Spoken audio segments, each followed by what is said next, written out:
This is a prop. I'm not even going to use this. Ladies and gentlemen, I am Jax. This is Mr. Smith. Mr. Smith was nice enough to allow us to host our pay-per-view wrestling event in his humble abode here.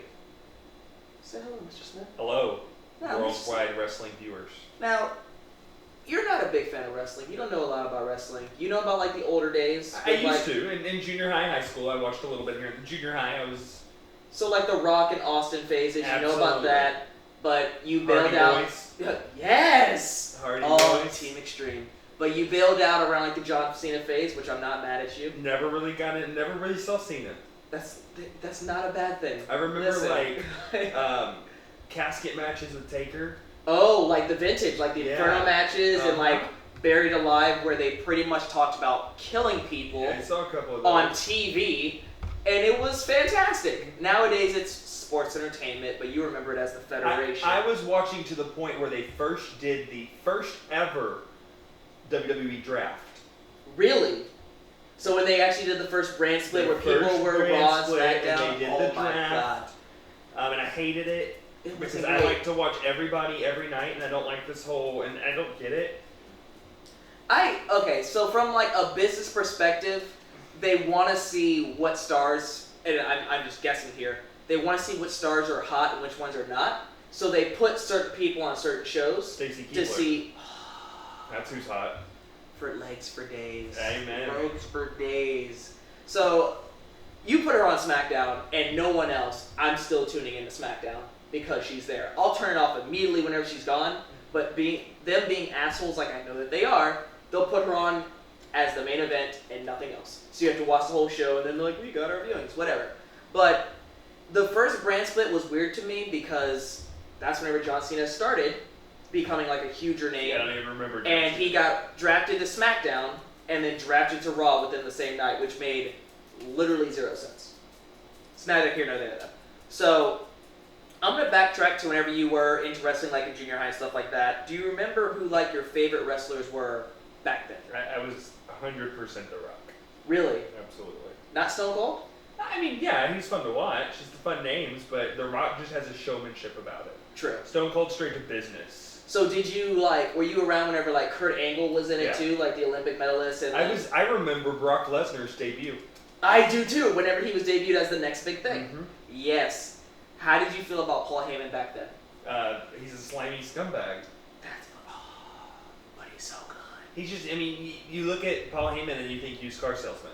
Yeah, that's the point. He wanted to be a guy that everything that he said you would buy into. And when you deal with a used car salesman, they want you to buy into everything that they're saying. So it's perfect.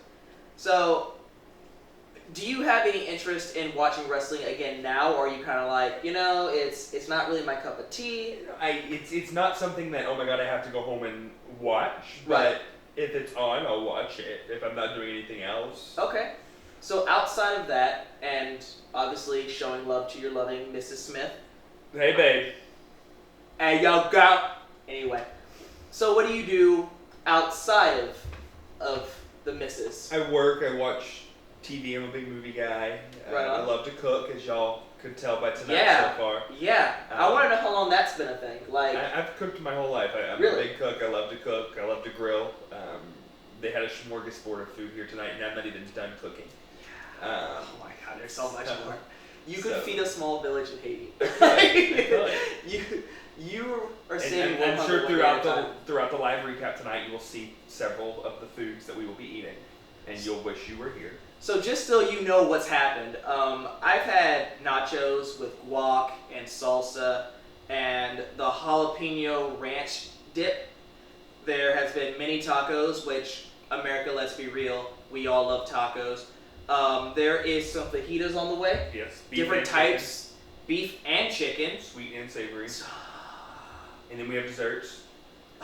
We have the strawberry shortcake, We have and we strawberry got dip. strawberry dip with animal crackers. The moral of the story is that I'm planning on putting on my body weight and then some. So what you see now... Second moral of the story is this will probably not be the last pay-per-view to be No. streamed from this No. apartment. I'm going to start doing like a GoFundMe so you guys can pay me to pay him to cook us more food. And I know. Listen, when I reach a goal, I'll send you guys a mini taco. I'll send you guys one goddamn fajita. Do not be greedy, because that's for me. Thank you. And maybe, if there's any left over, I'll send you a strawberry shortcake. Not like a whole one, like a cupcake one. Because you fuckers don't, no. Okay. But in any case... More or less to say, we're going to have fun tonight, and we're going to watch some Elimination Chamber SmackDown. Oh, yeah. And... let them know what's going to happen. Let them know. I watched two things. I watched my first Elimination Chamber earlier today. We pay-per-view, so I just saw it. We WWE channeled so I could see... What it was. And what I would be getting into. Because it wasn't a big thing when you were watching it. No. At all, yeah. But the big thing tonight is Ritz will be losing the Intercontinental belt tonight. I'm just going to go ahead and turn so they can see the best in the world. And they just need to know. I'm going to go on record and make my prediction that John Cena will win the Elimination Chamber tonight.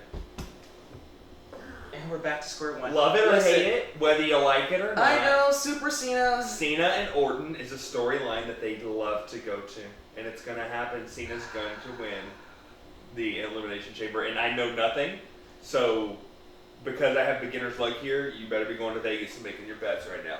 Actually, he's not wrong. Beginners usually have that advantage. I'm not going for Cena, but I'm not going to tell you who I am going for. I don't want you to because I don't want any spoilers or cheating or... I don't want them to say, but Jax, you said that you weren't going for Cena, you were going for this guy. Okay? Because I'll tell you like this, if I said, I think Cena's going to win, and he goes in first, he's not winning.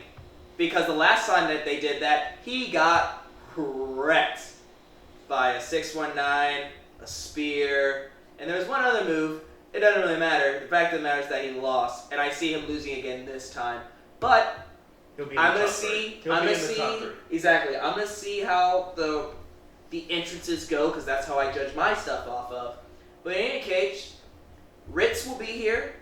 We're gonna be watching it. I'll be here. Maybe Mr. a couple Smith will other be special here. Guests. You never know at this Mrs. point. Smith hopefully will make a guest appearance. Because family, familia. I don't know how to say family in any other language, but we're gonna go with English. It's gonna be a good night. It's gonna be a good night. So stay tuned. And just watch the best in the world win his title back. Just saying.